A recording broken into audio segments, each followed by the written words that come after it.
하나님의 말씀 신명기 26장 5절부터입니다.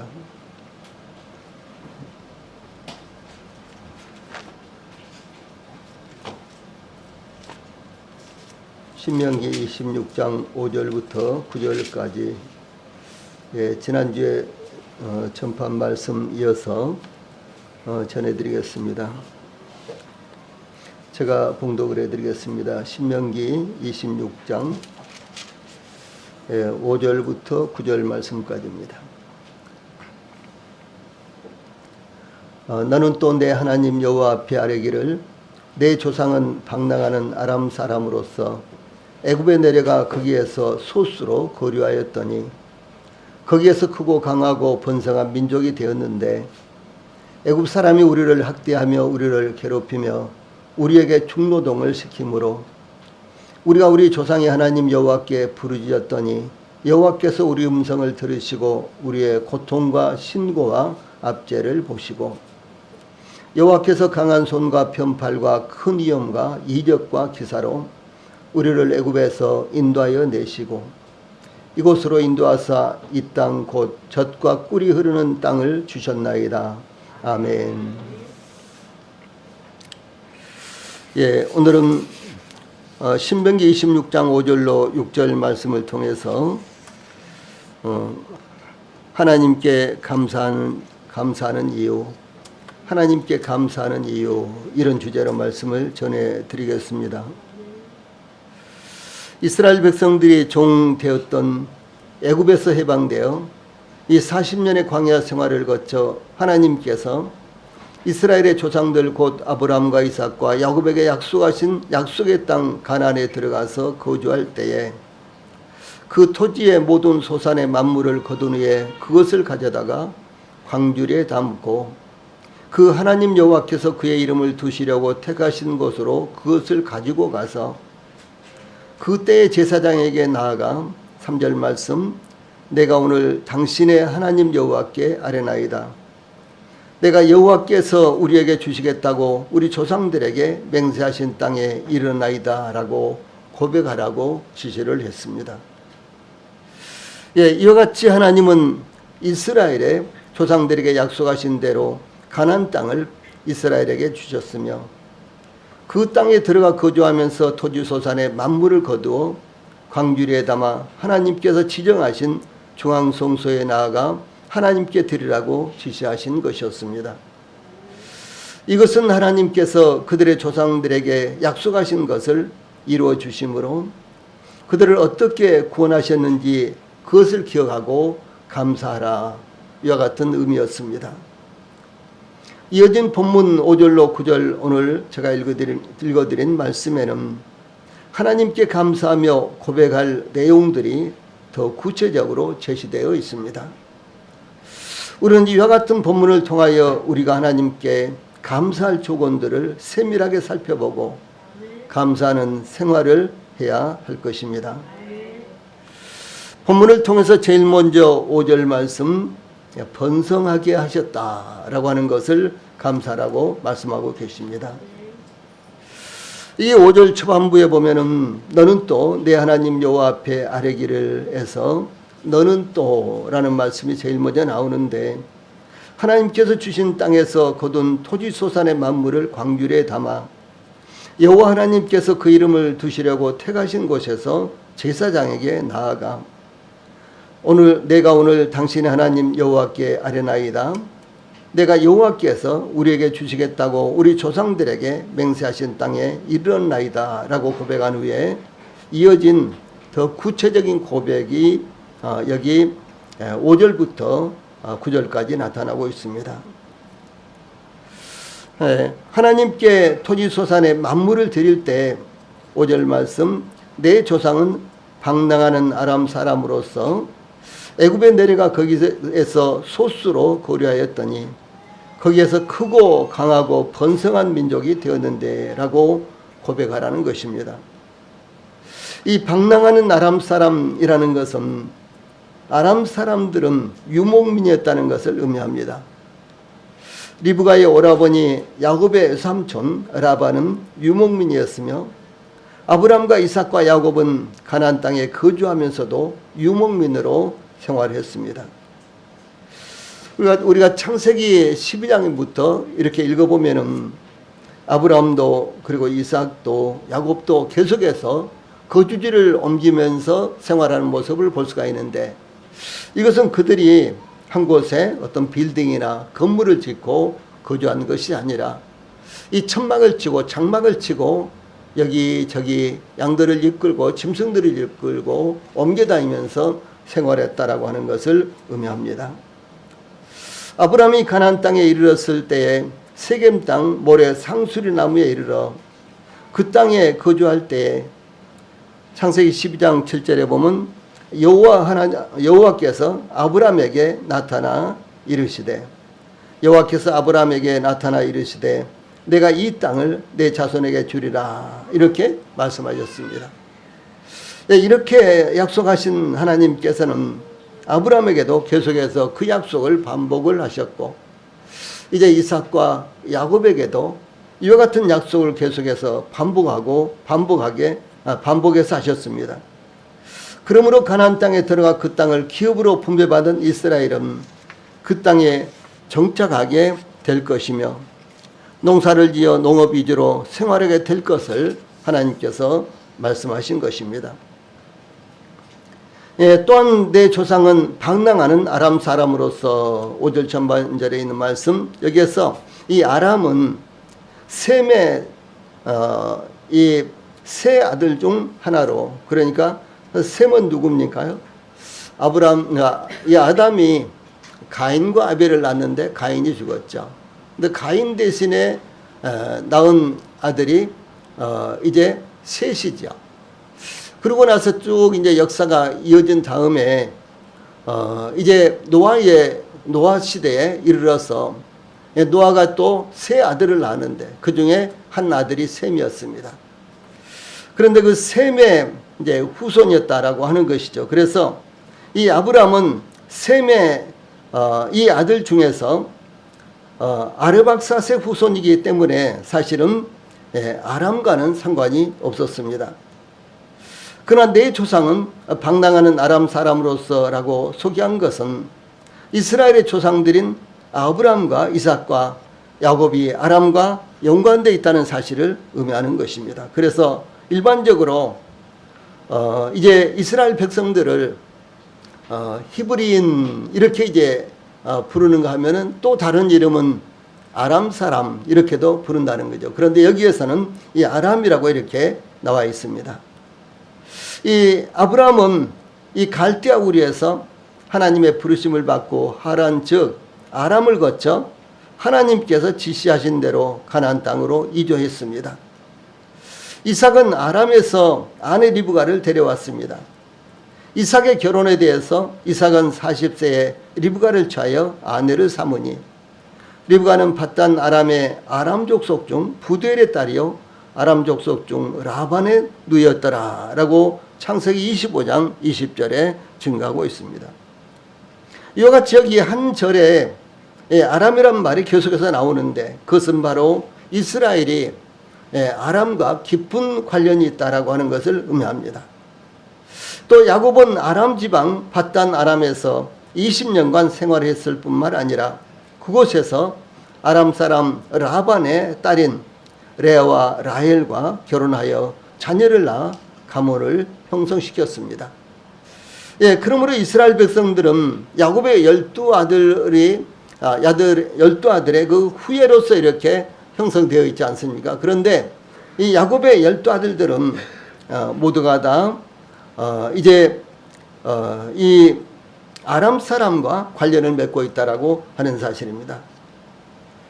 또한 이스라엘 민족에 대해서 여기 46장 27절에 보면 5절에 보면 내 조상은 애굽에 내려가 거기에서 소수로 거류하였더니 거기에서 크고 강하고 번성한 민족이 되었는데 라고 이렇게 고백하라는 것은 하나님께서 이스라엘이 애굽에 거주하는 동안 큰 번성을 이루게 하셨다는 것을 의미합니다. 야곱이 그의 가족을 이끌고 애굽에 내려갈 때 그의 가족은 70명에 불과했다는 것이 창세기 46장 27절에 나타납니다. 그러나 이스라엘이 모세의 인도를 받아 애굽에서 출발할 때는 여자와 어린 아이들과 레인을 제외하고도 60만 명 이상이었던 것이 출애굽기 12장 37절, 민수기 1장 46절, 47절에 나타나고 있습니다. 이스라엘이 애굽에 400년 동안 거주했는데 요셉을 알지 못하는 왕이 일어난 후부터 출산 억제 정책과 남아 출산 시 즉각 살해 등의 각종 박해가 계속되었지만 이스라엘의 번성은 멈추지 않았습니다. 그러나 그런 상황에서 70명의 인구가 60만 명으로 증가했다는 것은 큰 역사가 아닐 수 없는 것입니다. 이것은 하나님께서 아브라함과 이삭과 야곱에게 약속하신 것을 온전히 성취하셨기 때문에 이렇게 이루어졌다라고 하는 사실을 말하는 것입니다. 특히 하나님께서 아브라함에게 창세기 15장 5절에 그를 이끌고 밖으로 나가 이르시되 하늘을 우러러 무뼈를 셀 수 있나 보라. 또 그에게 이르시되 내 자손이 이와 같으리라. 이렇게 말씀하셨는데 그 말씀이 말씀대로 그대로 성취된 것을 증거한 것이었습니다. 두 번째로는 6절과 7절에서 이 부르짖음을 들으신 것에 대해서 감사라라고 하는 것입니다. 이스라엘이 애굽에서 크고 강하고 번성한 민족이 되었는데 이스라엘의 급속한 번식을 우려한 애굽왕 바로는 이스라엘의 번식을 막기 위해서 이스라엘을 학대했습니다. 그런데 그것을 회상하면서 하나님 앞에 감사라라고 하는 것입니다. 6절 말씀, 애굽 사람이 우리를 학대하며 우리를 괴롭히며 우리에게 중노동을 시키므로 이렇게 그들이 애굽에서 어떻게 고난을 당했는지 학대를 당했는지를 말씀하고 있습니다. 이스라엘이 소망이 없을 때를 의미한 것입니다. 즉 이스라엘은 이 가나안 땅에 들어가서 토지 소산을 거둘 때 하나님께서 그들을 소망 없는 그들을 도우신 것을 기억하고 그것을 말씀드리라고 하는 것입니다. 그러나 애굽에 거주한 이스라엘은 애굽왕 바로의 학대에도 불구하고 출애굽기 1장 7절에 보면 이스라엘 자손은 생육하고 불어나 번성하고 매우 강하여 온 땅에 가득하게 되었더라. 이렇게 증가하고 있습니다. 그 당시 요셉을 알지 못하는 애굽왕은 그가 그 백성에게 이르되 이 백성 이스라엘 자손이 우리보다 많고 강하도다. 자, 우리가 그들에게 대하여 지혜롭게 하자. 두렵건대 그들이 더 많게 되면 전쟁이 일어날 때 우리 대적과 합하여 우리와 싸우고 이 땅에서 나갈까 하노라. 출애굽기 1장 9절 10절의 말씀입니다. 그러므로 애굽왕 바로는 이스라엘 백성들에 대해서 이렇게 우려를 하고 이스라엘의 번식을 억제하기 위해서 국고성 비돔과 람셋을 건축하는데 이스라엘을 동원하여 무거운 짐을 쥐어서 괴롭게 했습니다. 그런데도 불구하고 이스라엘은 출애굽기 1장 12절에 보면 그러나 학대를 받을수록 더욱 번성하여 퍼져나가니 이렇게 기록되어 있는 것입니다. 이것은 이스라엘 백성들의 특성이고 또 하나님을 믿는 하나님의 백성들의 특성이 되는 것입니다. 오히려 하나님의 백성들은 어려움이 없을 때, 시련이 없을 때 오히려 신앙이 타락하고 또 뿐만 아니라 세상과 이제 타협을 하게 되는 것입니다. 그러나 하나님의 백성들은 마치 이스라엘 백성들처럼 학대를 받고 시련을 받을수록 그 믿음이 순수하게 되고 또 믿음이 성장하고 부흥을 하게 되는 것입니다. 이것은 역사적으로도 그대로 드러나는 것입니다. AD 313년 콘스탄틴 황제가 밀라노 징역 소위 이 종교의 자유화를 선포하기 전까지 기독교인들은 엄청난 이제 박해를 당했습니다. 기독교인들은 어디서든지 이스라엘뿐만 아니라 로마에서도 박해를 당해서 참으로 많은 사람들이 순교를 당했습니다. 그런데도 불구하고 기독교는 점점 더 전파돼서 심지어 로마 황제의 안방까지도 복음이 전파돼서 로마 황제의 아내까지도 구원을 받고, 그리고 뿐만 아니라 그때의 신앙은 지금 저희들이 갖고 있는 이와 같은 신앙처럼 아주 순수한 예수 그리스도의 십자가의 복음, 구원의 이와 같은 복음을 전파하고 그것을 믿음으로 말미암아 기독교인들의 수가 늘어났던 것입니다.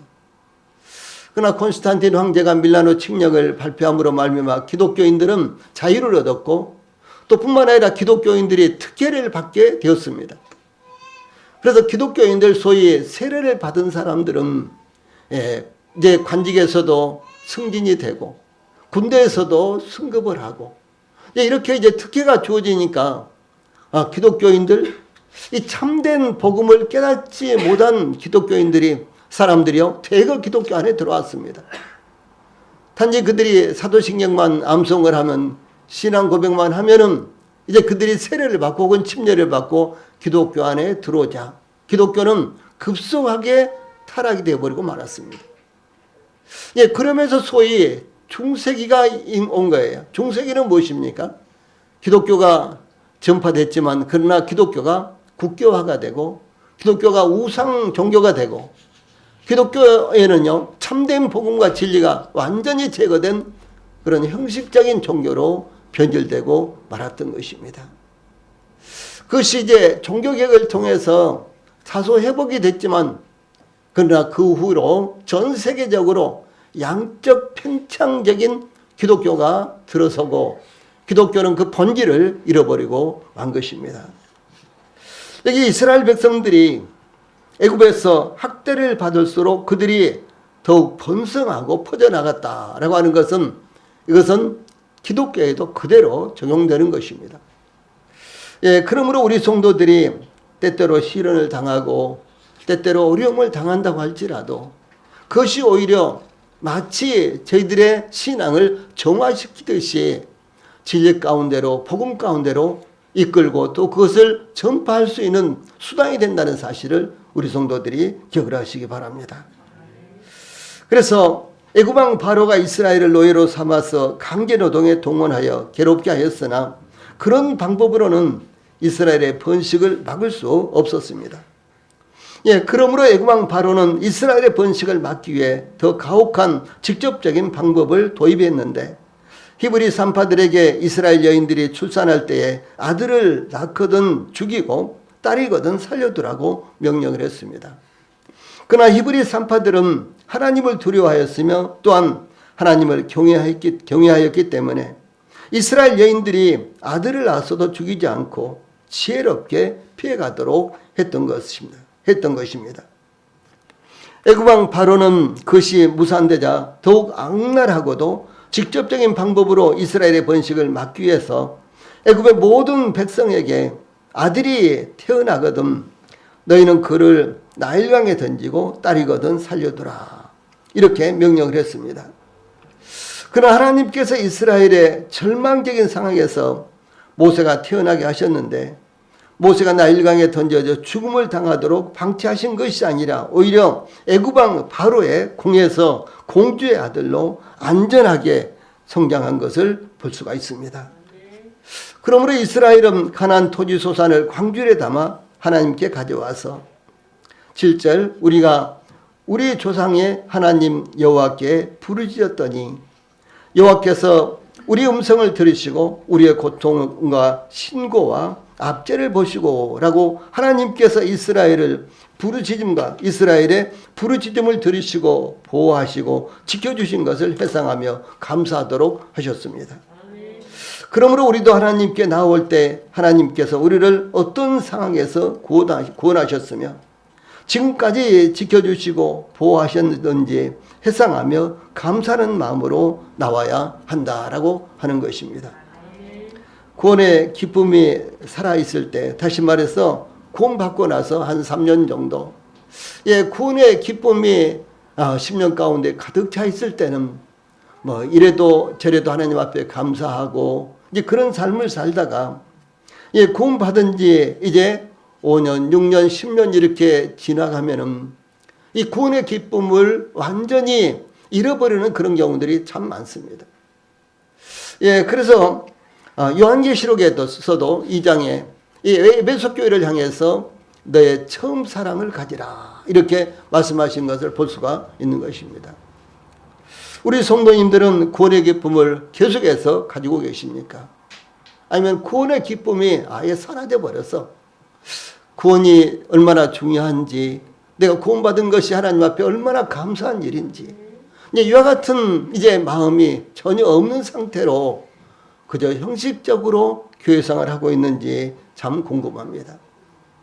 그러므로 구원의 기쁨을 계속해서 갖고 있는 것, 그것을 누리는 것, 그것을 표현하는 것, 이건 참 중요한 것입니다. 그래서 이스라엘 백성들이 이 만물을 거두어 이제 천이삭을 거두어 그것을 광주리에 담아가지고 하나님 앞에 나와서 제일 첫 번째로 하나님 앞에 고백하는 것은 하나님, 우리가 어떤 상황에서 구원받았는지 그것을 먼저 고백하라 라고 하는 사실입니다.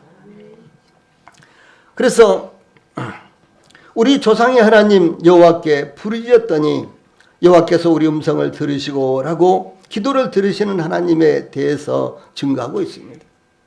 이스라엘 백성들이 애굽에서 고통 가운데 있을 때, 아무런 소망이 없을 때 이스라엘 백성들이 하나님 앞에 부르짖었습니다. 그때 하나님께서 이스라엘의 부르짖는 기도를 들으시고 응답하신 상황에 대해서 여러 해 후에 애굽 왕은 죽었고 이스라엘 자손은 고된 노동으로 말미암아 탄식하며 부르짖으니 그 고된 노동으로 말미암아 부르짖는 소리가 하나님께 상달된지라.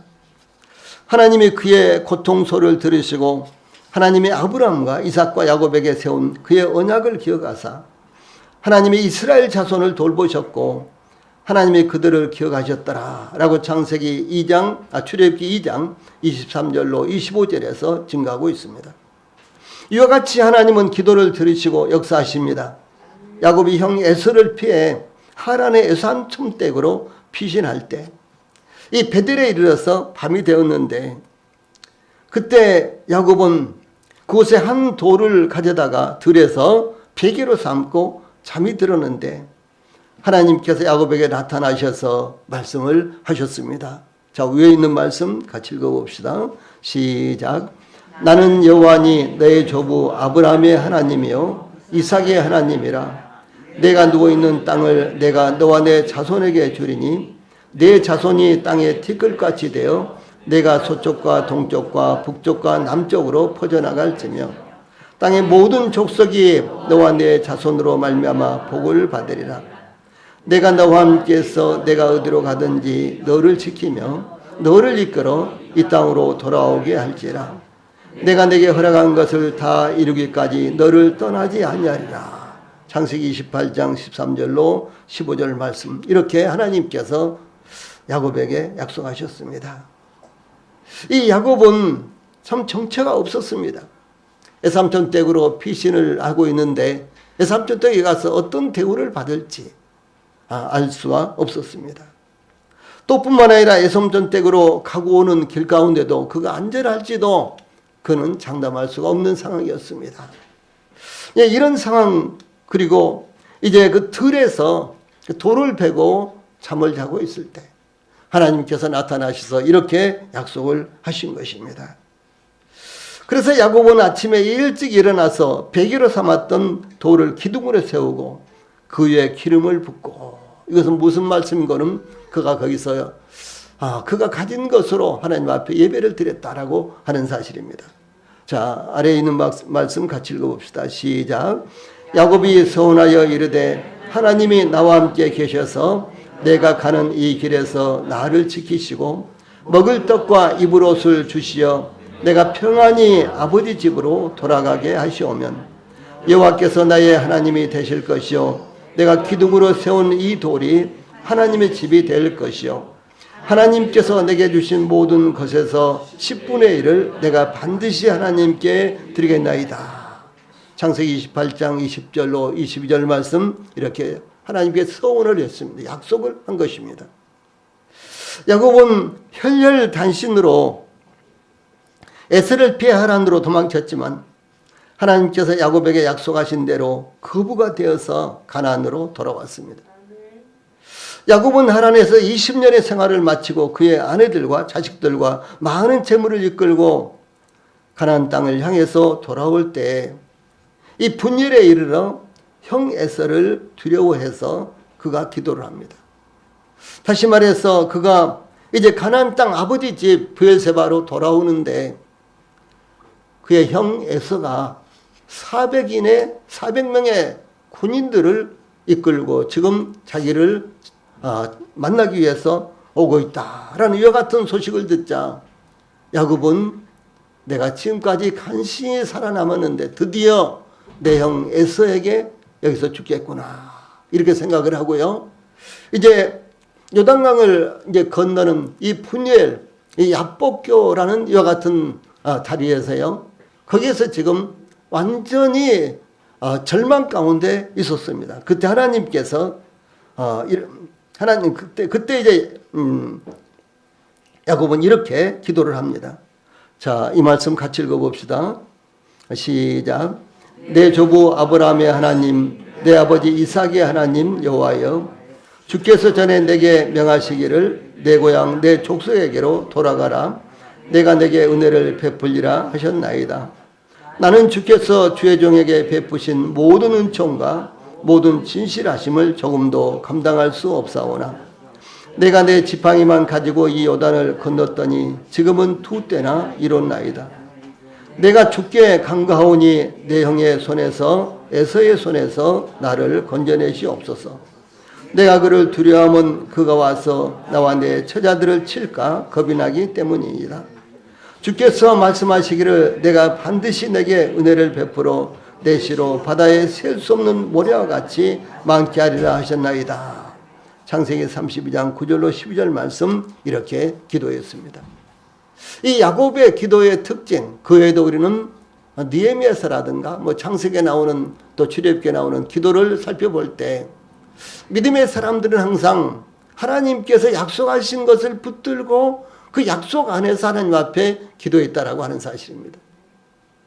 여기 야곱의 기도 가운데도 앞 전반부에도 하나님의 약속을 기억하고 그 약속을 붙들고 기도하고 이제 마지막 부분에도 역시 하나님의 약속을 기억하고 그 약속 안에서 이제 하나님 앞에 기도하는 이와 같은 모습을 볼 수가 있는 것입니다.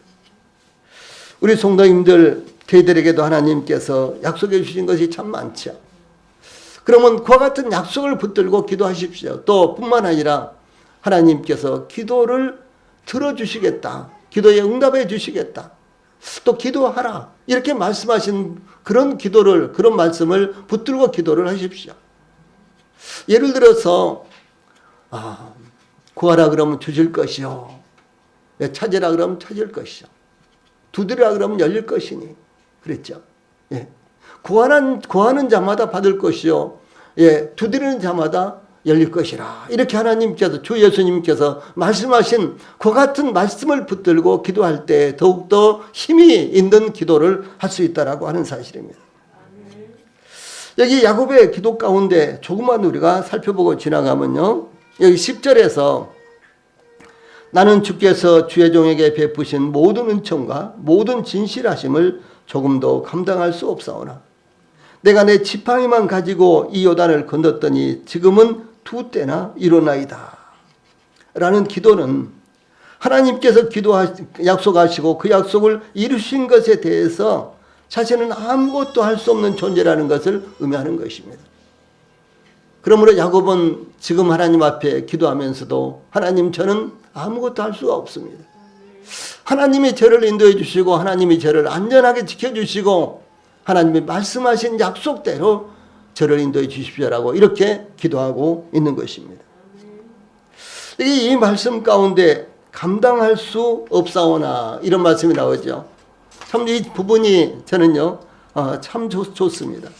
감당할 수 없사오나 참으로 저희들은 하나님께서 저희들에게 베푸신 은혜를 감당할 수가 없습니다. 저희들은 그런 자들이에요. 예, 그 정도밖에 안 되는 자들입니다. 그런데 이 감당할 수 없사오나 이 말씀은 원어는 나는 작다 이런 말씀인데 우리말로 번역을 하면서 감당할 수 없사오나 이렇게 했어요. 예. 나는 작다라는 의미로서 스스로 주장할 법적 자격이 없는 자 또는 자신의 안전을 다른 사람에게 완전히 의지할 수밖에 없는 자라는 의미입니다. 야곱은 에서에게 대항할 수 없었습니다. 그러므로 야곱은 오직 하나님께 호소하며 의지할 수밖에 없었던 것입니다. 이와 같이 이스라엘은 7절 말씀 우리가 우리 조상의 하나님 여호와께 부르짖었더니 여호와께서 우리 음성을 들으시고 우리의 고통과 신고와 압제를 보시고 라고 이렇게 고백을 한 것입니다. 이 말씀 가운데 동사만 살펴보면 이스라엘이 애굽왕 바로의 학대로 말미암아 부르짖었더니 들으시고 보시고 이것은 이스라엘의 경험이며 고백인 것처럼 이 말씀은 또한 우리의 경험이며 고백이 되어야 한다라고 하는 사실입니다. 본문을 통해서 세 번째로 8절과 9절에서는 젖과 꿀이 흐르는 땅을 주신 것에 대해서 감사하라라고 하는 것입니다. 하나님은 하나님의 백성들의 부르짖음을 외면하시지 않으십니다. 하나님께서 이스라엘의 부르짖음을 들으시고 보신 것처럼 저희들의 기도도 들으시고 보시는 것입니다.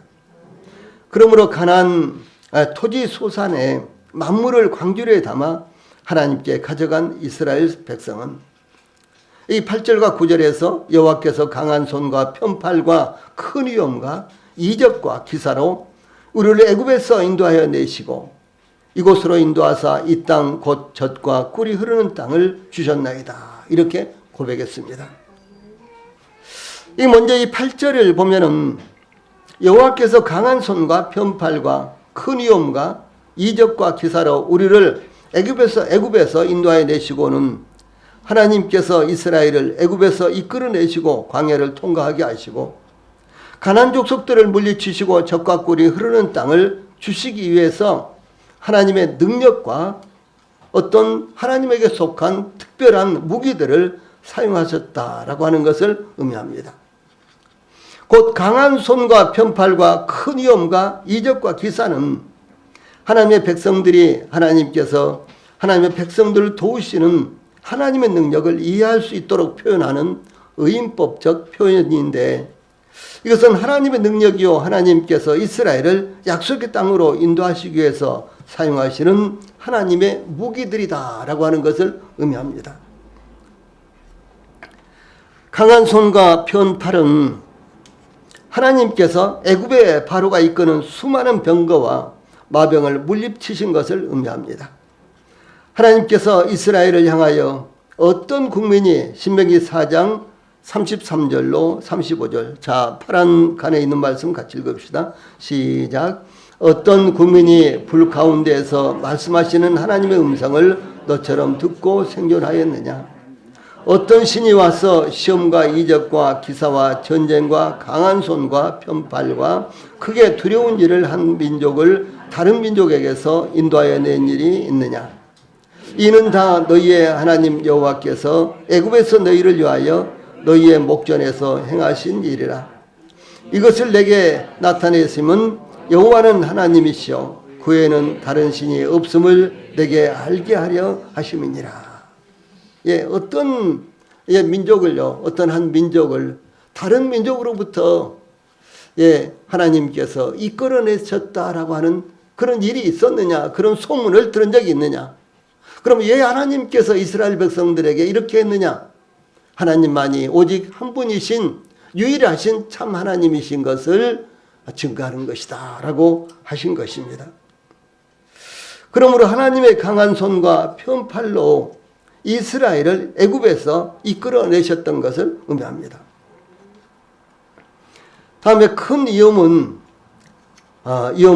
이 두려운 일, 공포를 의미하는데 하나님께서 애굽에서 이스라엘을 이끌어내시기 위해서 행하셨던 10가지 재앙을 의미합니다.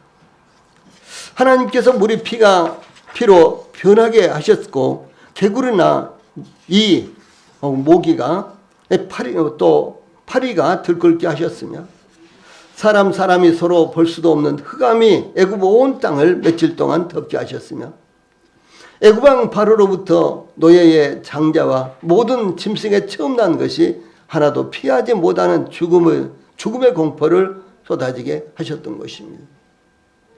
이때마다 애굽의 왕 바로와 백성들은 완전히 공포의 도가니 속에 들어갔습니다.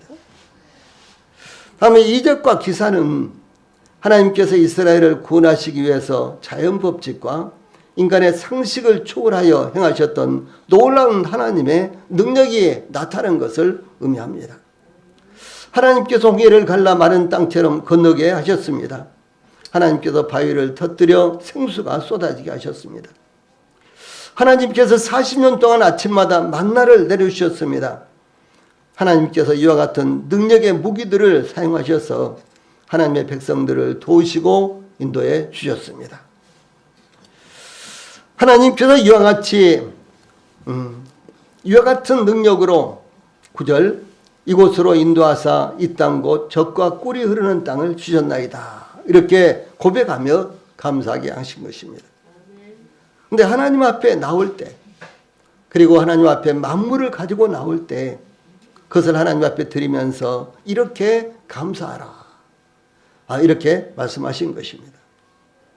그 감사는 곧 하나님께서 그들을 저 종되었던 땅 애굽에서 어떻게 구원하셨고, 그리고 하나님께서 이제 이 가나안 땅을 어떻게 이스라엘 백성들에게 아브라함과 이삭과 야곱에게 약속하신 대로 허락하셨으며, 그리고 그 땅에 들어가서 그들이 이제 무엇을 어떻게 얻었는가, 이것을 하나님 앞에 내어놓고 하나님 앞에 감사하라. 이렇게 지금 말씀하신 것입니다. 여기 젖과 꿀이 흐르는 땅은 가나안 땅이 풍요롭고 축복된 땅이라는 것을 강조하는 수사학적 표현입니다. 우리가 잘 아는 대로 가나안 땅에 가면은 그냥 젖이 마구 줄줄 흘러내리고 꿀이 여기저기 흘러내리고 그런 것은 아닙니다. 오히려 이 가나안 땅, 이스라엘 땅은 거의 대체적으로 산악 지방이고, 그리고 저 광야 곧 사막과 같은 그런 곳이 더 많습니다. 훨씬 많습니다. 그런데도 불구하고 가나안 땅을 젖과 꿀이 흐르는 땅 이렇게 부르고 있는 것은 단지 풍요롭고 축복된 땅이라는 것뿐만 아니라 천지 만물의 주인이시며 만복의 근원이신 하나님께서 이스라엘에게 주신 땅이요, 하나님께서 함께 하시는 땅이기 때문에 젖과 꿀이 흐르는 땅이 된 것입니다. 이건 참 중요한 것입니다. 다시 말씀드려서 이스라엘 땅, 가나안 땅, 그 땅은요, 여기 젖과 꿀이 여기저기서 마구 흘러내리고 밟히고 그런 땅이기 때문에 젖과 꿀이 흐르는 땅이라고 부르는 것이 아니라는 사실이에요. 오히려 척박한 곳이 많습니다. 산악지역이 훨씬 많고 대부분을 유대산지라는 이와 같은 광야가 차지하고 있고, 그곳엔 강수량이 적어서 농사도 칠 수 없는 이와 같은 척박한 땅입니다. 거의 대체적으로 그렇습니다. 그런데도 불구하고 하나님께서 가나안 땅, 이스라엘 백성들이 살고 있는 그 이스라엘 땅을 가리켜서 젖과 꿀이 흐르는 땅 이렇게 부르신다는 거죠.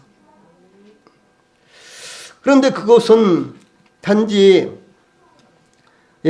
아주 풍요로운 그와 같은 땅이기 때문에 젖과 꿀이 흐르는 땅 이렇게 부르는 것이 아니라 하나님께서 이스라엘 백성들에게 주신 땅이요, 하나님께서 함께 하시는 땅이기 때문에 젖과 꿀이 흐르는 땅이라고 하는 것입니다. 만약 지금 이 순간 하나님께서 우리에게 주시는 것과 하나님께서 우리와 함께 하신다면 우리는 젖과 꿀이 흐르는 땅에 있다라고 하는 사실입니다. 그러므로 우리도 하나님 앞에 섰을 때마다, 하나님께 예배 드릴 때마다 하나님께서 저희들을 구원하신 것에 대해서, 또한 하나님께서 저희들에게 베풀어 주신 은혜를 기억하며 감사하는 고백을 해야 되는 것입니다. 찬송 부르시겠습니다.